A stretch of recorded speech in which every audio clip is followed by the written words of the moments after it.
What's up everybody, Gabriel Varga here. One of the things that I'm hoping to do the most on this channel is help you improve your skills as fast as possible. And today I have 5 things that I want to share with you that you might not already be doing in every session, that if you do, they're going to help skyrocket your level, and I already did these years ago.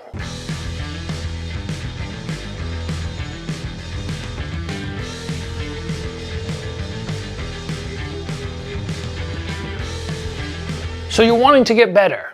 You're putting the time in, you're going to the gym, you're hitting, you're punching, but there's small little extra things you can be doing that are gonna help you get more comfortable with this sport in general. And if you're thinking in any way about competing in the future, you have to be doing these things. It took me a while to learn that they are important, but once I added them in, I felt like my comfort level just skyrocketed upwards. So first and foremost, to start off, very often we train a certain way and then in competition, something different happens. We're essentially competing in an environment that is not the same that we train in. And a prime example is having your mouth guard. So many people only wear their mouth guard when they spar. And then all of a sudden they get into fight and they're going, oh, it was so uncomfortable and I couldn't deal with it. I learned about 15 years ago that I should have my mouth guard in as often as possible. So when will I use it now? Well, in general, I'll have it in for bag work,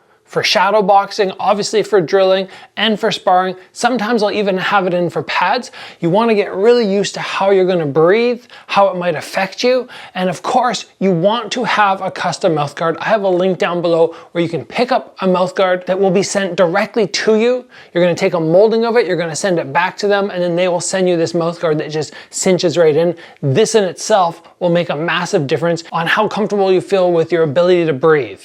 But wearing this mouth guard when you're in your training, not just sparring, will make a massive difference. The next thing what you should be doing is get those gloves on as often as possible. So many people, I see them training like shadow boxing with nothing on, and then all of a sudden they get in and they have to put these big gloves on. Their shoulders are not conditioned as they should be, but more importantly, they're not getting used to bringing their hands right back to their head. So what I did years ago is I went, as soon as class started, I put my gloves on and the gloves would not come off.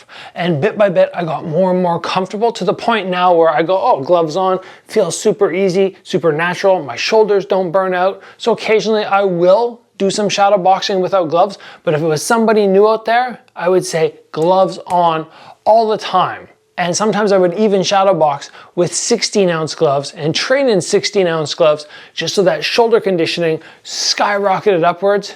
But really, it's just getting used to pulling your hands back to your head, seeing through those gloves, because you have to remember, hands are very easy to see through. I could go like this, and I can see down the middle, but if I put some gloves on, all of a sudden it's going to be blocking my vision. So you want to recreate the way you're going to be fighting, and you're going to be fighting with 10-ounce gloves. And a quick pause to thank the sponsor of this episode, XMartial, who does more for the community than any other brand out there. They sponsor over 300 athletes of all levels. They work with kids to help them on their martial arts journey. They've given away over $10,000 in gear in 2022. Now it's time to shop with XMartial as they have some amazing deals. Be sure to use my promo code GABRIELVARGA for an extra 10% off. The next thing I want you to do to get very comfortable with this sport is condition the thighs and condition the shins. Now that does not mean that you need to go and grab a rolling pin and roll your shins out or do anything ridiculous. It means you should be making sure that every class you're either doing some drilling with a partner where you're getting chopped down. If you're not, at the end, grab somebody and just say, can you kick each leg 10 times? You're getting a little bit of thigh conditioning. The shin conditioning comes in so many forms, and like I said, it doesn't need to be you beating away on it. You can kick bags, you can kick partners, you can kick pads, preferably all that without shin pads. But if for some reason you finish your session and you're like, oh, my shins just didn't get any work tonight, then walk over to one of the heavier punching bags and blast in some kicks. You want to have those conditioned so you're not scared to throw low kicks. And if you do happen to clash shins in a fight, you're not going to be hobbling back to your corner between rounds. Now, we already talked about having your mouth guard in as often as possible, getting comfortable with that so that it doesn't throw you off. What's the other thing that you should be getting very comfortable with, that is a cup. You should be putting that cup on for the entire class all the time so that you're just so used to it. I have to say that some of the cups out there are very difficult to get on and off. Things like those steel cups that you have to tie up. You might not be like, oh, I want to wear this every session. If it's not a sparring session, I'm not going to bother. But again, you're not getting that time to get used to it.